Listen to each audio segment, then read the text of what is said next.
কি ব্যাপার সাত সকালবেলা এত বাজার সদাই নিয়ে বসলে? আজকে সকাল করে একটু বাজারে গেলাম, বাসায় সবজি নেই তো, তাই এই বাজার থেকে যে দেখলাম বেশ তরতাজা সবজি, তাই কিনলাম। কি কি কিনলে? কি কি কিনলে? প্রথম কিনলাম পেঁপে, তারপরে কিনলাম একটা তরতাজা লাউ, খুবই স্বাদ লাউ রান্না করলি শীতের সময়। তারপরে আছে সিম, তারপরে শীতের সবজি, তারপরে আছে টমেটো, তারপরে নিলাম মূলা, ধনিয়া পাতা, তারপরে আছে এটা ওল, ইলিশ মাছ দিয়ে রান্না করলে খুবই ভালো লাগে।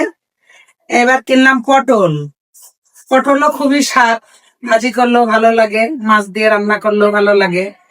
এবার কিনলাম একটা মিষ্টি কুমড়া, মিষ্টি কুমড়াটা গোটাটাই নিয়ে নিলাম, আর ফালি নিলাম না, আস্তটাই নিয়ে আসলাম যে রেখে খাবো।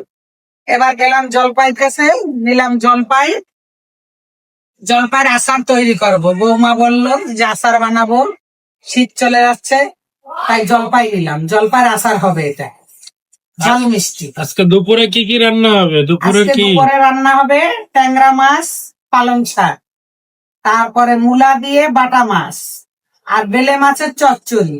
বাবা, আজকের মেনু দুপুরে কয় আইটেম হলো? 3টা আইটেম হয়েছে ওকে, ঠিক আছে। দুপুরে।